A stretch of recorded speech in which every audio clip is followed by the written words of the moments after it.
European and international context that we're seeing, placing Europe faced with new responsibility, both of us permanent members of the UN Security Council, NATO members, equipped powers with shared interests. We want to work together and build concrete solutions for our future.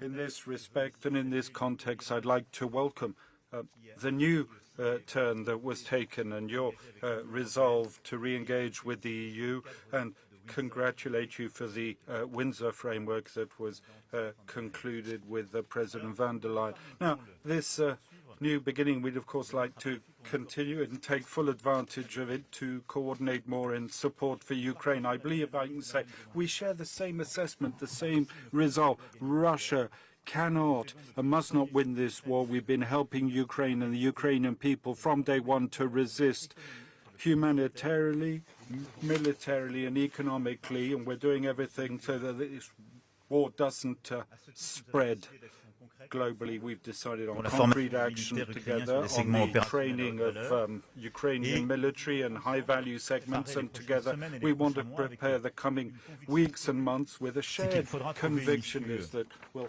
have to find an outcome to this conflict. We must place our Ukrainian friends in the best possible situation so they choose the moment of the and the terms of the discussions that will have to be led in the way we lead the operation.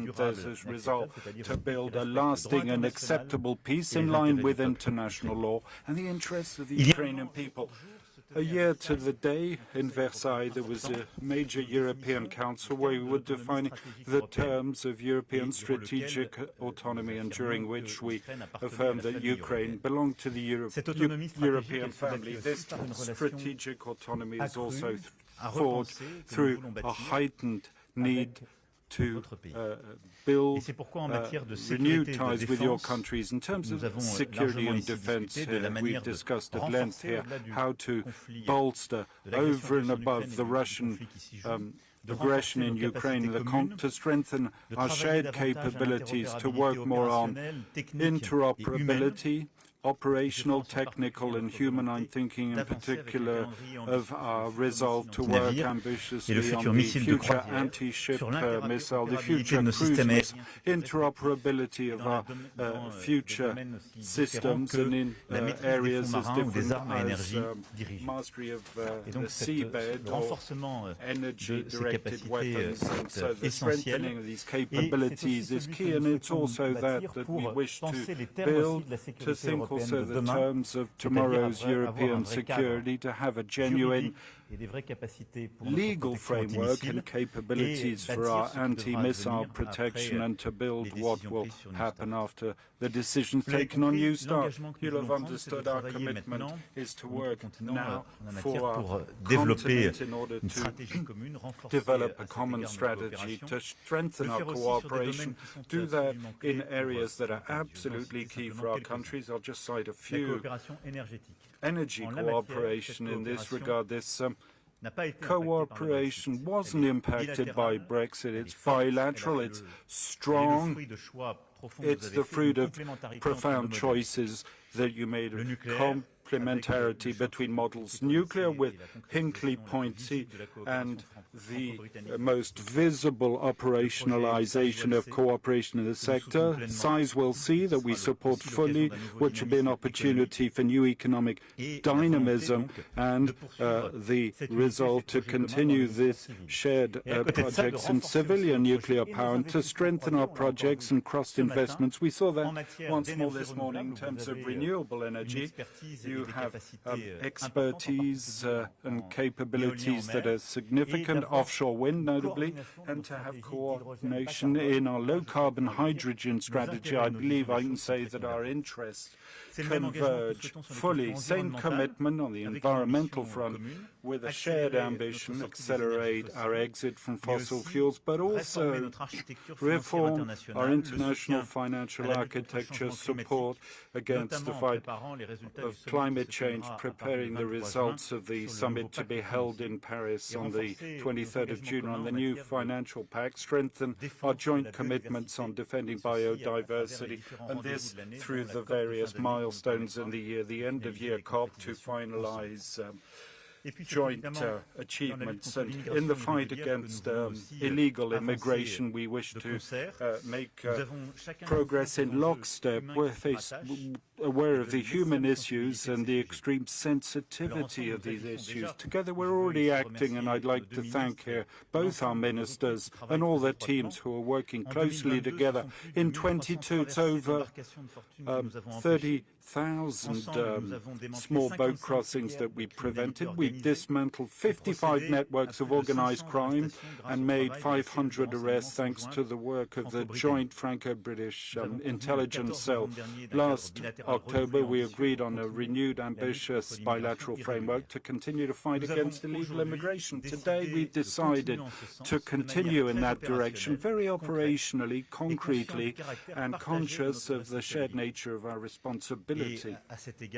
And in this respect, what we've decided is heightened coordination on our activities. New initiatives compels each of us, and we must act together in a fully shared framework, but also to be able to do this with all the Europeans who are concerned by the transit and crossings, and with some countries from which the traffic is organized. And in this regard, the Calais group, that's a relevant forum for coordination, and both our ministers are working closely on that, and they'll be holding forthcoming meetings on that. But we'd also like to engage several countries of origin involved in the illegal trafficking networks. We've agreed on the need to heighten our intervention and surveillance capabilities, and we also decided to strengthen multi-year funding to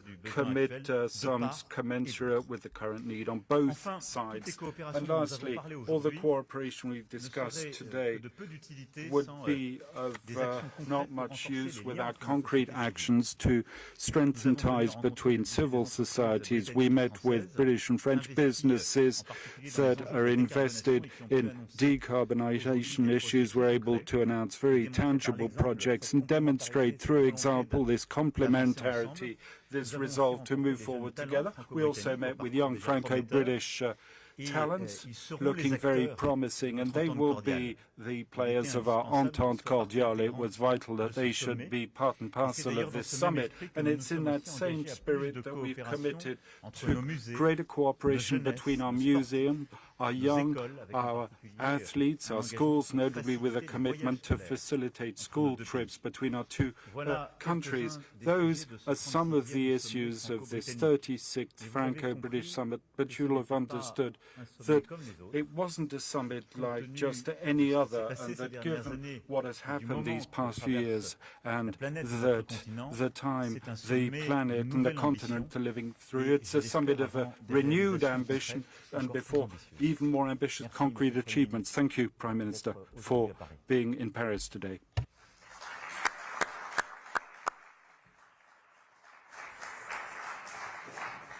Monsieur le Président, Emmanuel, thank you for hosting us here today. Now, if we're honest, the relationship between our two countries has had its challenges in recent years. And I'm not just referring to France knocking England out of the World Cup, but I believe today's meeting does mark a new beginning, an entente renewed. We are looking to the future, a future that builds on all that we share, our history, our geography, our values, and a future that is far more ambitious about how we work together to improve the lives of the people that we serve. We've discussed every aspect of our crucial alliance today and made important progress in 3 areas in particular: illegal migration, energy, and security. Emmanuel and I share the same belief. Criminal gangs should not get to decide who comes to our countries. Within weeks of my coming into office, we agreed our largest ever small boats deal. And today, we've taken our cooperation to an unprecedented level to tackle this shared challenge. We're announcing a new detention centre in northern France, a new command centre bringing our enforcement teams together in one place for the first time, and an extra 500 new officers patrolling French beaches, all underpinned by more drones and other surveillance technologies that will help ramp up the interception rate. And the legislation the UK has introduced this week supports this, because it's designed to break the business model of the criminal gangs and remove the pull factors bringing them to the Channel coast. Now, we will always comply with our international treaty obligations, but I am convinced that within them that we can do what is necessary to solve this shared problem and stop the boats. Second, the UK and France are working together so that never again can the likes of Putin weaponize our energy security.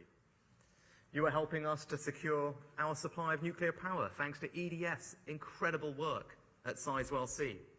And through our ports and interconnectors, we can be Europe's gateway for non-Russian gas. But today we are going even further with an ambitious new energy partnership.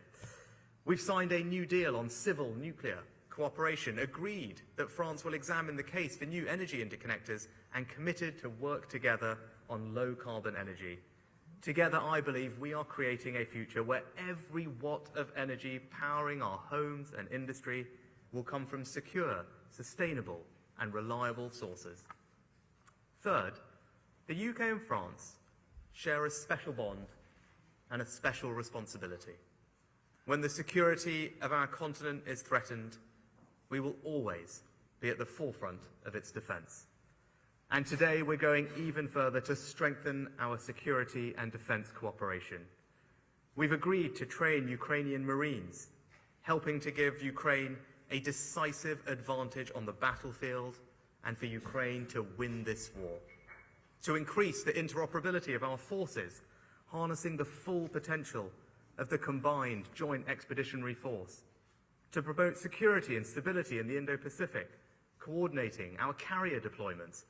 And we will jointly explore the development of complex weapons like air defence, combat air, and long-range weapons. Now, for decades, we've been two of the world's biggest defence powers and leading contributors to NATO, and we will continue to stand together for freedom, democracy, and the rule of law. Finally, today there has also been a celebration of the richness of our cultures, all that we give to each other and all that we learn from each other. So we've agreed to make it easier for our children to go on school exchanges, and our museum creators, writers and artists to create and collaborate together. And that brings me to my concluding thought, that for all the agreements that we've reached today, in the end, it's about people, the bonds of family, friendship and solidarity that we share. And there's no greater example of that human connection than the sympathy of the French people on the passing of Her Majesty the Queen. And I want to thank you personally, Emmanuel, for the graciousness of your words. They said everything about you as a leader and as a friend of Britain. You know, I've learned very quickly in this job that there are some things you can control and some things that you can't. And one thing that you can't control is who you get as an international counterpart. I feel very fortunate to be serving alongside you and incredibly excited about the future that we can build together. Merci, mon ami.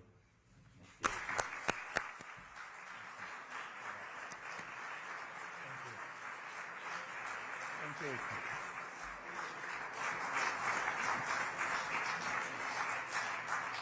Merci beaucoup, Monsieur le Président, Prime Minister. On va passer aux questions We're now des journalistes. going to move on to the questions of the journalists. Thank you. Chris Mason from BBC News. The same question to you both, if I may. Do you think you'll ever be able to arrange a deal where migrants leaving France for the UK are returned to France? Thank you. Sure. Yeah, I'll take that. Thanks, Chris. I think what you've seen today is an unprecedented level of cooperation on tackling this shared challenge, because that's what it is. It's a shared challenge. It's not just the UK that's grappling with illegal migration. It's not just France. It's countries across Europe. And now our partnership is incredibly strong. I think the work that our two Home Secretaries, Suella and Gerard, have done over the past few months has been unlike anything that anyone's ever seen. And you're seeing the fruits of that cooperation today with a new agreement, new investment, and that will help both of us stop the cycle of these criminal gangs. And going forward, there will be more that we can do. We started that last November, we've built on it today, and we'll continue cooperating. As the President said, and he'll probably talk about, the Calais Group is another important forum for these conversations to happen with other Northern European countries, and I'm sure Emmanuel probably will talk a little bit about the EPC. And as we think about future cooperation between the UK and other countries in Europe, what the President has set up as a new forum for that engagement to happen, and illegal migration, I'm certain, will be one of the topics that we will discuss when we come to that meeting that we'll be pleased to host next year in the UK, and obviously is happening this year elsewhere. Yes, thank you for your question. First, I think we focus on what we have to do on the short run to prevent precisely these migrations and to try to dismantle all these groups, these networks, and these models. And I think the level of ambition of this new plan is exactly what we need. This is what we can do at the bilateral level. Second, this is not an agreement between UK and France, but an agreement between UK and the EU, because Dublin Agreement are no more in a situation to be implemented. So this is something now to be negotiated. Third, as Mr. Prime Minister just further said, we do believe that the right way to approach these migrations is a broader space. Western Balkans, European Union, and not just France and UK, have to work closely together in order precisely to dismantle these groups and to be more efficient regarding this phenomenon. And this is why it's part of the key topics we have to discuss in the framework of this European political community. And our perspective is to have concrete discussion in June in Chisinau, in Moldova, and indeed, next semester we will have in Spain, and the semester after in UK. So we want to follow up.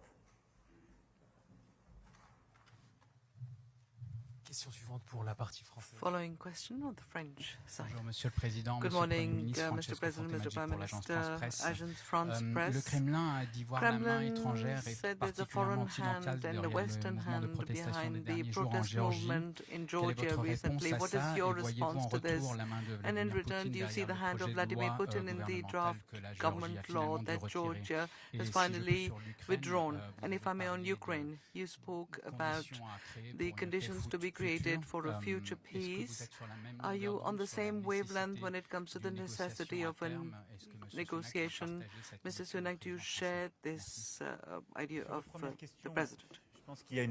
On your first question, there's a tendency that isn't new in the Kremlin, which is to consider that any population movement is manipulation coming from outside, because the deep conviction is that, in fact, there's no public opinion or no free people.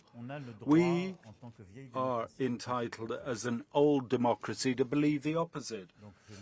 And so I won't describe what has happened, but we mustn't lapse into that rather summary explanation. However, Georgia today is affected by worrisome movements, and we saw images these past few days worrying. A young woman carrying the European flag who was pushed around, to put it mildly, and that cannot leave us indifferent, as both of us, as Europeans. Our resolve is to assist public opinions as freely as possible to express their views, and countries to conduct in a sovereign fashion the course of their existence. Georgia is subject to very strong pressure, and I hope it can find the path to greater calmness, which is compatible with the European prospect that we held out to it. I would add also in this regard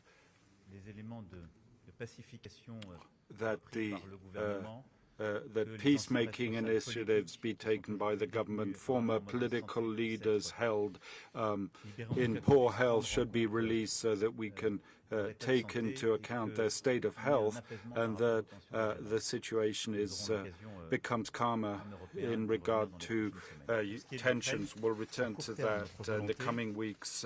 For Ukraine, short-term, our goal is to help Ukraine conduct the counter-offensive that it wishes to conduct. The priority is military. I've always said for my part that our prospect was indeed that there should be a lasting forged in conditions that Ukraine will choose, and our duty is to place it in that situation.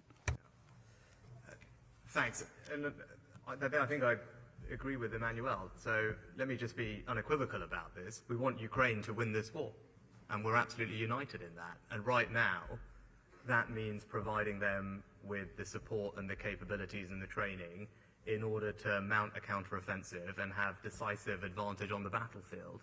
And that's what you've seen from the UK, from France, from other allies, whether it's through the provision of main battle tanks, longer-range weapons, as we've announced today, training of Marines. These are all things that will help Ukraine win this war, gain that advantage on the battlefield, mount a successful counteroffensive, and that's what we are channeling all our energies towards. And with regard to the future, I agree with what Emmanuel just said there. Ultimately, that is a decision for Ukraine to make. It's not a decision for us to make for them. Our job is to put Ukraine in the strongest possible position.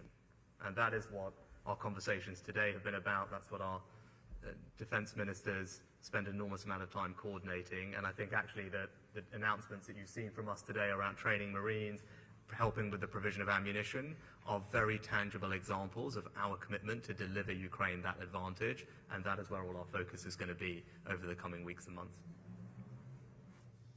Question suivante pour la Following presse britannique. question for the British press. Oliver Wright from the Times. Prime Minister, the UK has already spent around £300 million supporting French efforts to stem small boats, but the boats have kept coming. The UK is now promising around £500 million more. What makes you think that this money will be any more effective? President Macron, if I may, do you think Britain and France can ever be as close as they were before Brexit? I'll take your first one. I think just a couple of things. I think you described it as French efforts. Let's just be clear. These are joint efforts, right? That's the first thing to recognize. These are efforts by our teams jointly on the ground to tackle what is a shared challenge. And that's the first thing to get across. So now you talked in terms about our previous investment. Actually, Emmanuel mentioned it in his remarks, right? 50 different criminal gangs broken, almost 500 arrests made. And just this year, thousands of boats stopped. Right, that is the result of a partnership that is working and is delivering. Now, is the situation still challenging? Of course it is, right? And that's because there is a global migration problem that we are seeing the impact of on our shores and across Europe, and as we saw recently, tragically, people dying off the coast of Italy. Now, there are global forces at play, but we are working incredibly hard to try and break that cycle. And I think the cooperation that we've had, and especially since last November, has really made a difference. And the announcements that we've made today will make an even bigger difference going forward. And I've always been clear, there's no one solution to solving this very complicated problem, and nor will it be solved overnight.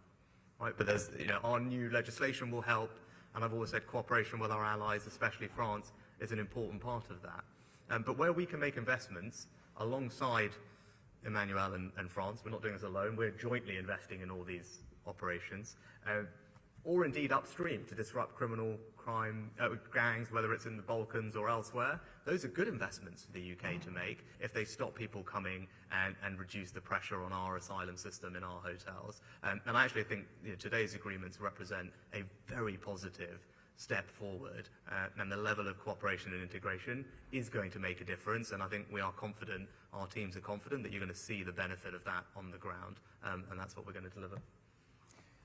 Look, this is my wish, but it depends on what we will do in the coming months and years. On the short run, what we have to do is to fix the consequences of the Brexit. A lot of issues we have are direct consequences of the Brexit, and probably some of these consequences were underestimated, but we have to fix them. Second, we have to deal with the consequences of this war and the new geopolitical context. But what we want to do is now to build new partnerships on defense and security, facing the war, regarding climate change, in order to better coordinate our international activity. And for our businesses and our people, we want to build new links, new relations. And indeed, this European political community is one of those frameworks. I think this is a very relevant political framework to build something new at the level of the continent. My wish, definitely, because it makes sense with our history, our geography, our DNA, I would say, is to have the best possible relation and the closest alliance. But it will depend on our commitment, our willingness, but I'm sure we will do it. Et dernière question pour la presse française. Last question Bonjour, to the Monsieur le French Premier press. ministre. Good morning, Bonjour, Prime Monsieur le Minister. Président, Mathieu Coach, BFM Morning, TV. Mr. Vos President, deux pays sont BFM TV. confrontés à des Both your mouvements countries sociaux are confronted importants to en ce important moment. Est-ce que vous social avez évoqué movements. ensemble Have ces you questions, together spoken des about this mouvements sociaux question sur fond d'inflation? Est-ce que vous avez related to évoqué cette question et des inflation? Did you mécanismes evoke peut-être this pour question lutter and the contre mechanism l'inflation? to Et fight puis, Monsieur inflation? Macron, la And réforme des Mr. retraites, Macron, the au cœur de reform of the contestation. Vous retirement, dites dans un courrier aux syndicats you've said in a aujourd'hui letter to que the les trade parlementaires unions today représentent la that plus the large MPs pluralité des represent the opinions de notre pays. plurality of the Si opinions in votre our projet country. n'obtient pas de If your majorité project auprès doesn't de ces receive the parlementaires, majority est-ce que amongst the vous members of excluez de parliament, passer en would you force et exclude d'utiliser to pass it l'article through 49.3 force pour faire and passer use la réforme Article que vous portez? 49.3 for the reform that you're seeking? Thank you for that question. The situation that our countries are experiencing creates a lot of difficulty for many of our fellow citizens. Inflation, energy, food prices, cost of living, creating very challenging situations in all European countries for our fellow citizens. And that's why, for that matter, since the autumn of 2021, we have a resolute policy of support on energy prices and now on food prices by covering a great many of the spending items for those with financial difficulties and pushing authorities to assume their difficulties with organizing agreements with retailers. The strong vigilance, strong commitment. Look at the figures of France with our peers. We remain one of the countries with the lowest inflation rate because of the policies was implemented. There were demonstrations as part of the pensions reform. I won't engage in any fictional politics here. It's not my role. There was a time for union negotiation. Then was a time during which the executive work, and then there's the parliamentary time at the House and the Senate. The Senate is working flat out both day and night to review the bill. We must respect that parliamentary time without in any way crafting any possible scenarios of fiction of whatever sort. I'll let the senators work with the government, and then the Parliament will follow the terms of our Constitution so that the legislation process can be completed, neither more nor less. And that in a climate of calm, of respect for agreements, disagreements, and a sense of responsibility in the current context. I think when you talk about inflation and the cost of living, the biggest driver of that inflation is energy prices. Right? It's because we've had a war that has weaponized energy supplies, and all of our citizens are paying the price for that. And actually, that's one of the very practical, tangible things to come out of today's summit, is that cooperation between our two countries and our businesses on improving our energy security and accelerating the transition to renewable, nuclear, and more secure energy supplies. Now, I'm more confident that we can make that happen as a result of today's summit, because of the partnership between our researchers, our businesses, our governments. We are going to be able to get our citizens cheaper, more secure, more renewable, and cleaner energy faster. And that's what people should come away from this, seeing that actually these things can make a big difference for the citizens that we're both very privileged to represent. We want to ease the pressures on cost of living for them. The way to do that is to diversify and improve our supply of energy and accelerate that transition to net zero. And we've made good progress on that goal today. And maybe that's a thought that I can close on. A little bit it goes to the previous question. That's a tangible example of the relationship that we have. And you can see that today in the comprehensive nature of the discussions, the breadth of the discussions, the depth of the discussions, the fact that we've both got our senior teams all here today talking through these issues. I always say we left the EU, but we didn't leave Europe. And, Emmanuel said previously, Brexit didn't change geography. Right? We want to have a close, cooperative, collaborative relationship with our European partners and allies. And of course, that starts with our nearest neighbour, France. And today is the first step on that journey. We're writing a new chapter in this relationship, and I'm really looking forward to everything that we can build on in the coming months and years ahead. Nous arrivons au terme de cette conférence de Come to presse. the end of this press conference. Thank you very much. Thank you so much.